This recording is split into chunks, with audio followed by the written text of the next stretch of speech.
I'm DJ Semtex. Right now, I got a very incredible guest with me. This guy is doing a lot of work for the streets, for the communities, and he's shutting down the streets as well, differently, putting a lot of artists on.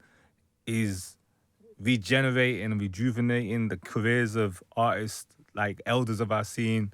And it's like, we've never seen anything like this. And I think that's why everybody is really blown away by what you're doing. Of course, I'm talking about DJ AG, the ultimate DJ.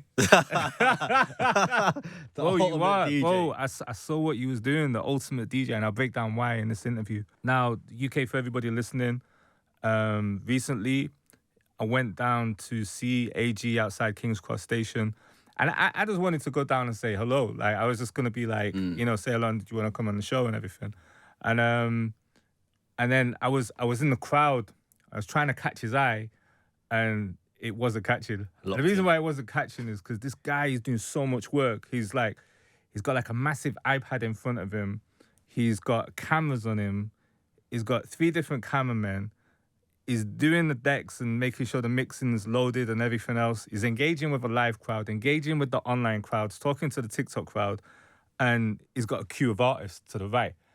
I was like, wow, this guy's doing the work. It's a lot. You know, most DJs can't manage one of them functions. And that's why I'm saying you're the ultimate DJ, because you're doing everything. You're presenting, you're broadcasting, you're selecting, you're mixing. You're the hype man, you're the presenter, you're the host. And, you know, there's a queue of artists to the right. And I was like, I'll just join the queue. Yeah. Should have come and give us some bars. Yeah. I thought I'll join the queue with the artists and everything. So I'm in the queue with the artists. And people were shocked, like, what? DJ Semtex? I said, yeah, I just want to talk to him. Yeah. Are you? I was like, no, I'm just going to talk to him. I think everyone thought I was going to start rapping or singing or something. No. And then, yeah, and it's like, you know, you brought me onto your platform, and the response that I got as a DJ, like, I only said a few words, and it's like, I've had people hitting me up from back in the day, other people like, oh, yeah, you was, yep, da. So it was like being on a TV channel or something. It's crazy, like, how you've managed to build something and how it's managed to take off. So what I wanted to speak to you today is about how, the journey so far, how it all came about. So, first of all, how do you get into DJing? Let's take it back. You know what? Taking it back, DJing runs in my family. It's like a family thing. So my dad's a DJ. Oh, for real? My uncles. What music? Like more like reggae, soul. Okay. That stuff, a bit of R&B. Okay. My aunties playing the soul on a Sunday. Right. So music is certainly, you know, well and truly in my family, in the household. So I suppose you basically lived in a sound system. Yeah, 100%. Right. But it wasn't really until I was like sort of 12, 13, I got my first kind of CD player. Right. So I remember this like clear as day. It was a present from my mum, and she had saved hard to get me that. Really? In a place called Index, which is kind of the equivalent of like an Argos. Yeah. I remember that. Remember it, yeah? Yeah, old school. Yeah. And I kind of used to just, rather than go to school via bus, my pocket money was £5 a week. So I would save the money, and then every week I go HMV or like to a similar store, buy a CD, build my collection. So I started at like 13, but then I stopped the kind of music. I wasn't really DJing, I was just kind of selecting. I started MCing. Right. So I got into that in sixth form, and then like one day I released a few mixtapes. We're not going to get into that because I'm trying to bury that, you know what I'm saying? But yeah, I released a few mixtapes, and then like some... So what genre was it? Was it grime? Grime. Yeah, okay, grime. Okay. All right. So kind of released a few mixtapes, and then one of my friends was like, "No, you know what? You're not cutting it." Really? It was a very honest conversation, brutal, honest. And I was like, "Oh, how could you say you're my friend? You know, you don't meant to be saying that." Yeah, but look, it was great advice. So I just thought, you know what? All right, is that friend still about today? Yeah. Really? Yeah. Big him up, man. Yeah, big Who him is up. Big up Scribblers, I'm gonna say. Okay, all right. Yeah, big him up, man. But so yeah, it gave me some honest advice, and then I thought, all right, cool. I still want to stay in music. Let me go back to what I was doing before, which was the DJing. And it wasn't really until 2011 that I thought, all right, cool, let's start going into house parties and doing events and just honing my craft as an open format DJ. I had the collection anyway. I was still collecting it. Yeah. And let's catch another vibe. And look, it's worked out. What was the point where you decided to take the decks outside? Like, what inspired that? I'd seen, and I love to give credit, yeah? People don't give credit enough when they... Look, we all take things from somewhere. That's facts, right? Yeah, no idea's original. Yeah. No idea's original. So I saw Suat, a guy called Suat, he's a YouTuber, and he's got the decks. Like, he's walking with it. It's like a walking DJ. Right. But he was playing like house. Right. And at this point, I maybe was like a year into my TikTok career. Right. I was at home, DJing at home, my kitchen. Career, Yeah, crazy. So I was a year in, but I was bored. What? So when you say TikTok career, what was you doing? So I was just streaming. So I was DJing at home. Right. So half my time was DJing at home, and the other half was more sitting down, interacting with the people, and building that a very personal community relationship. Really? So that was year one. Right. And I done well, but I was like, you know what? I like pushing the boundary. I got bored. So when I saw him, I was like, oh, what? You can take the decks outside. Really? Oh, a generator exists. Really? You don't have to buy one that makes loads of noise. Yeah. Like, this is great. Yeah. But I don't want to do what you're doing because you're doing like house chunky beats. Yeah. I'm open format. So what I'll do, I'm gonna go to my ends. Let's start in Wood Green, catch a vibe and see what happens. So we built a replica. Yeah. And we just went outside, and like the response was crazy. Really? Crazy. And that wasn't from an artist perspective. That was just more, I was bored. Right. So we would go with a walking DJ, Yeah. weighs like 25 kg. You could see how short I am and how skinny I am. So, you know, it's tough, you know? Right. But yeah, we kind of got out and just started interacting with the people, having some fun. Then I put the decks down. We kind of went stationary. It's by accident. It's in the middle of the road in Wood Green. Went stationary, and the views still stay the same. I was like, oh, you guys don't mind watching me just be outside doing this? Yeah. And then the focus was really, once I started the stationary set, I really understood how dark it was outside in terms of people and how the feeling, you know. So a darkness, people bored with work, upset, issues with money, mental health, the list goes on. Then you didn't have the children as well, just not being as engaged in school. Yeah. So kind of using the power of music and interaction and being on TikTok kind of brought the community together. Yeah. There's a bit more light. Yeah. Wow. How do you do that? How do you transport your equipment or think about the logistics of the equipment, especially in the beginning when you were starting out, and entertain for your online crowd? It's two very different crowds, live and online. Yeah. And then still take in the issues that are going on, because it's like you're absorbing a lot. It's like you're a street therapist. I feel like we have to go back to maybe the start of my working career. And I think, so my 16th birthday, I started at McDonald's. Right.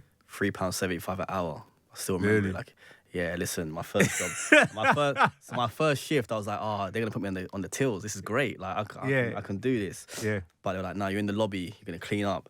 But that time in McDonald's, that's my best job in terms of building resilience. Right. And then kind of as I've gone through my working career, my last corporate job was as a sales manager.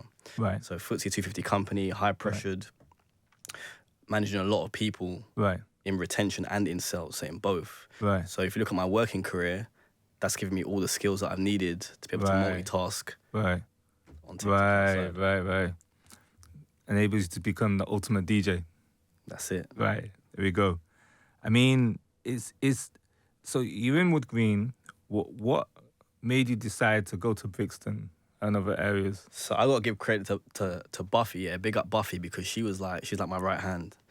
And she was like, you gotta go to Brixton. I'm like, listen, I'm from Tottenham, yeah. I'm not traveling an hour and a half or whatever it is to go to Brixton. I don't know what's gonna be there. I don't know what I'm gonna find, who I'm gonna meet, if they're gonna like it, not gonna like it. Yeah. So I kind of shooed it away for maybe at least 4 to 6 months. And then again, I like pushing boundaries. So I was kind of getting bored of where I was. I was like, all right, cool, let's just go, man. And then when I went, I was like, oh my God, why did I not come here 6 months before? Really? I'm like, this is lit. So is it Wood Green, Brixton, King's Cross? Is it different levels of talent? Vibes, people? I think it's a different vibe depending on where you go. And I've been other places. I've been Brighton. I've done Stratford. I've been Miami, like with TikTok, Barcelona. So it's all a different vibe. But Brixton, in terms of the vibe and the passion, it's unmatched. I'm yet to experience anything like Brixton. Really? Yeah. Yeah, big up Brixton, man. Yeah. How many artists have you had on the set? What, at any one given time or just in general? In general, how many so far? We've definitely cleared 500 easily. Really? If not more, yeah. Really? Yeah, if not more. It must be more. Right. Because we probably see maybe 20 a day. We've been doing this for months. So it's going to be anywhere between 500 to 1,000 easily. Really? Easily. How do you feel about the criticism? Someone said that Here we go. you need to gatekeep Yeah. what you do on there.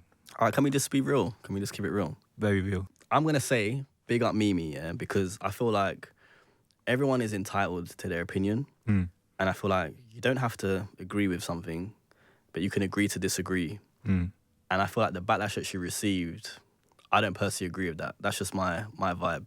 To answer the question about gatekeeping, we're never going to gatekeep. So regardless of whether, you know, brands come in or corporates, whatever, I didn't leave my job to be dictated to. Like, I'm going to do this how I want to do it. And I suppose when I'm outside, I feel the energy, I feel the pain, I feel the passion, like sacrifices people people coming from far to come and have an opportunity. And we've met some really great people. Imagine if Ragarugi comes out in a chicken suit and I'm like, you're mad, bro. Like, no, bye. See you later. You know what I'm saying? Yeah. He would have never had that opportunity. Yeah. And I think that's all about community, you know? And I feel like we need to keep that community spirit. And part of that is allowing anyone to come on. It's fully inclusive. It isn't just about hip hop, R&B, grime or whatever. No, what you do country. All right, come. What you're doing an acoustic thing. All right, come. You got this. Like, it's fully inclusive and we welcome everyone. Doesn't matter who you are. What advice would you give to any influencer, entertainer, DJ who's thinking of doing the same thing? Because there's some people who want to do it, but they've not quite got the confidence to get outside and do it. What would you say? Look, it takes a lot to be able to do what I do. And maybe that's why I would say, whilst there's other people that are going outside DJing, they are unable to do it like me. And that's because of the experience, but also it's just my ability of how I'm with people. And that comes with the experience of working in sales, working in service. I know how to talk to people. I understand people's pain points. That's, again, it's a sales trait. And I know how to kind of help them with that. But to answer your question, my advice is the only thing you can do is go and try it. It's a straight up. You just need to go and try it and see if you like it. It isn't for everyone and it isn't easy. And that's why a lot of people don't do it, because when you're outside, anything can happen. I've had eggs thrown at me. I've had water thrown at me at the start. Really? Yeah, we suffered, man. Because people don't understand. They just thought it was a joke. Like, so we went through a lot of pain to kind of get to where we are now. You got to transport the equipment. Like, things break. Like, things get broken. There's a lot that goes into it. It isn't for everyone. It's not for the faint-hearted. But if you want to try it, then try it. Just get out, give it a go, and see how you feel. Don't give up on the first attempt. Like, try it a few times. Maybe by the third or fourth time you'll understand and figure out if it's for you or not. There's different ways that you can get outside. You haven't got to be like me. I like to immerse myself in the crowd.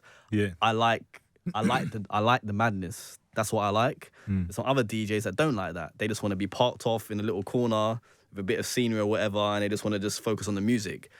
I don't like that. I like interacting, engaging, lifting people, bringing people into it.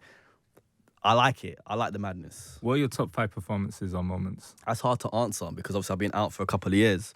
So it's difficult. But look, I'd say certainly the first time with Daddy Freddie was because I was just like, what? I don't even understand this, right? I don't even know who you are. So that was great. When I first saw that, I was like, wow. Yeah. I was like, wow, he got Daddy Freddie. I was like, wow. Yeah, crazy. I was impressed. It's like I said, Brixton's mine. I'm like, all right, cool, safe, man. Do your thing, man. This is not my area. It's cool. Yeah, so, big him up. So, yeah, that was good. I definitely think Ragarugi is probably second with his performances because I've never seen anyone. It's just unmatched. That energy is, not even I can deal with it. And I can deal with a lot of things. I can't even deal with that energy. I'm thinking, what are you going to do next time? So, so he's certainly up there. I think Dancing Granny in Brixton. I then would say JME and Skepta. That was a moment. Up there. It's a moment for me because we're from the same area. Me and JME went to the same school, primary school. Really? Yeah. So to kind of have that 360 moment where they're kind of co-signing me, like vouching for me, giving me that support. Yeah. And co-signs for me are important because it's only going to help the platform grow, but also help the artists that come after. You know? And I say maybe the 5th one, probably Lethal B. Because again, it's someone else that I didn't think I would have access to. Right. Do you know what I mean? Growing up listening to Powell. Yeah. And just kind of seeing Festa, Skank and all the rest of it. So Yeah. for him to actually pull up and show me that support and love, very grateful, man. So yeah, those are probably my top 5. Well, listen, like, appreciate you coming down. Thanks for having me. And I know how much work you put in, and you know, like, yeah, like, keep doing your thing, innit? It's incredible. It's no mercy. Just remember that. It's no mercy. Yeah, it's no mercy. We're going for it, man.